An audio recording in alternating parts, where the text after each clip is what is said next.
Hi everyone, my name is Martha from Martha Is. Welcome to my next video on the Reading Women Challenge 2020. So the prompt I'm going to be looking at today is an anthology by multiple authors. So even though this is the Reading Women prompt, I checked, there's some official rules hiding in the Goodreads group, that this particular prompt, the authors don't all have to be women. Most of the ones I'm going to share with you are mainly by women, but it doesn't have to be if you do have some kind of anthologies by mixed gender authors. So without further ado, I'm going to start with the one that I have already chosen and am reading for this prompt, which is The New Daughters of Africa, edited by Margaret Busby. And apparently you get bonus points if it's edited by a woman. Win. So this one is a follow-up to an anthology that was produced in the early 90s called Daughters of Africa. And this is an anthology of writing by women of African descent. So as you can see, this is a hefty tome. It is 750 pages and there is over 200 writers in this collection. So I am approaching it by reading one a day, because the way I approach anthologies is try to dip in and out, whether it's essays or short stories, because I have previously kind of tried to just read through them as if they were a novel, and it doesn't work because everything sort of merges in together and I get a bit grumpy. But when I first started reading them kind of one at a time, stop, go read something else, I started to get it. So that's the way I'm taking this. So yeah, it's over 200 writers, so I'll probably be working on this until, I don't know, August. Quite a while away. So far, so it's organised by the decade of the writer's birth. So far I've got up to the 1930s. There aren't really any that are kind of standing out to me at the moment, but it is very, very early days. And there's, I think, once we start to get on to maybe some of the more recent writers who I'm a bit more familiar with, I might be able to get into it a bit more. So you've got people like Diane Abbott, who is a UK politician. You've got Chimamanda Ngozi Adichie, who is a very famous Nigerian writer. You've got Roxane Gay. You've got Kit de Waal. I mean, there's loads. Yeah, Candice Carty-Williams, author of the smash hit Queenie. So there's loads in here. So I'm sure I will find some that I gel with. So that's the one that I personally am reading. And then if we move on to one that I have also read before and would work for this challenge.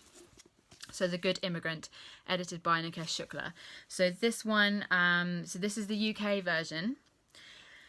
This is probably one of my favourite non-fiction books.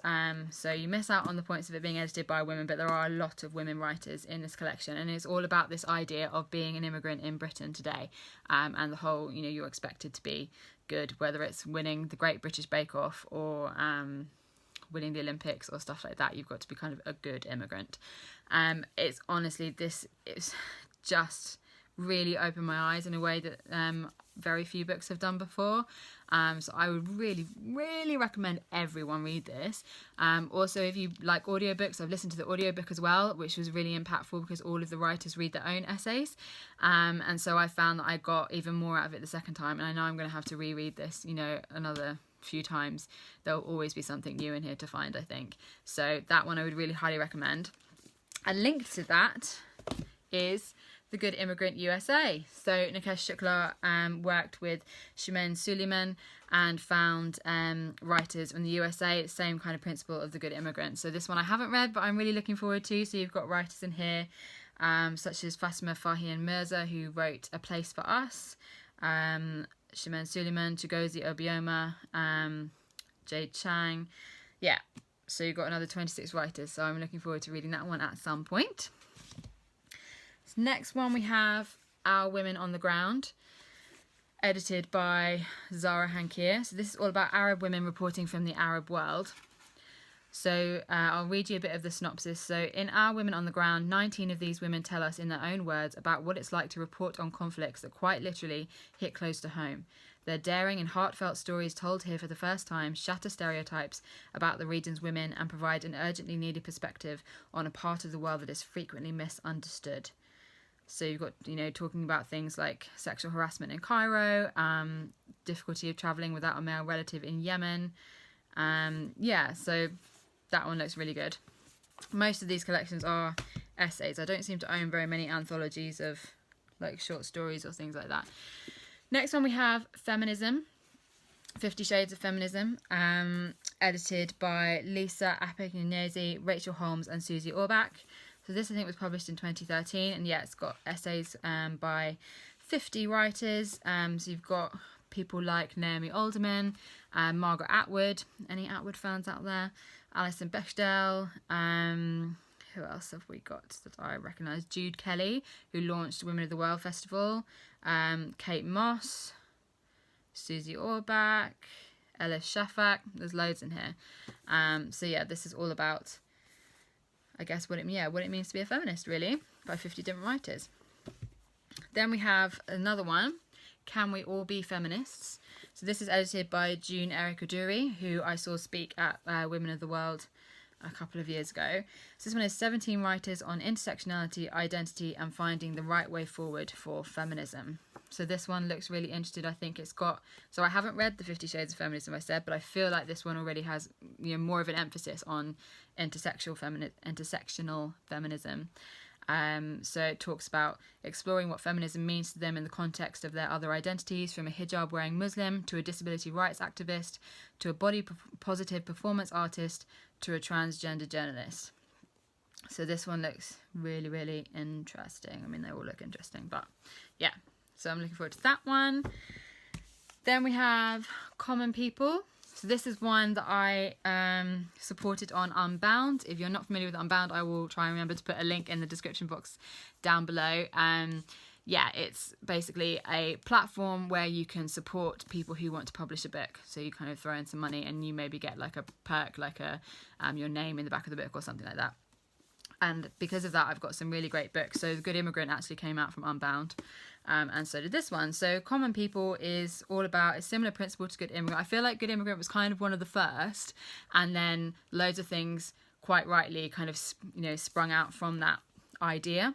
So this one is an anthology of working class writers, edited by Kit de Waal, the author. So we've got people in here such as, who do I recognise in here?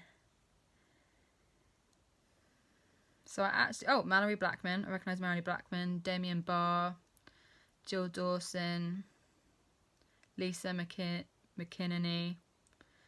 So I recognise some people, but there's actually quite a lot I don't recognise, which is really exciting to find, you know, new writers that you weren't familiar with before. So there's that one. Then we have It's Not About the Burqa, edited by Mariam Khan. And this one I got a signed edition. So this is all about writing from, so it's a collection of essays from Muslim women. And I had the pleasure of seeing some of the writers at an event live, and you know they were all actually really funny, and you had so much to say. So I'm really looking forward to reading this one. So it's talking about you know, we're in a time, unfortunately, where there's just, you know, so much Islamophobia, and then particularly then mixed with misogyny towards Muslim women. Muslim women are there's a perception that Muslim women are supposed to be submissive. I don't know if that's true, or, you know, whatever, or there's the kind of pressure to wear the hijab or not wear the hijab, or wear the burqa or not wear the burqa, and this is saying it's not just about the burqa, there's so much more going on. So yeah, I think this one particularly is really timely and really important to be platforming voices from Muslim women who we don't hear from enough. And then my final one is Mother Country. So this one, Real Stories of the Windrush Children. So this is another quite current one, where it was only a year or two ago where it was particularly in the news about the deportation of the Windrush generation and their children, which is just appalling, the whole hostile environment, and it's all... let's just not talk about it, it's all bullshit. But yeah, so this is essays, you know, by people who are descended from the Windrush generation. So you've got people like David Lammy, Corinne Bailey Ray, Lenny Henry. You've got loads of people in here. So that's another one that I'm looking forward to. And I know I basically said that about every book, but it's true, otherwise I wouldn't have bought it. So there you go. Eat your heart out, essay collections, so many. There's something for everyone in there.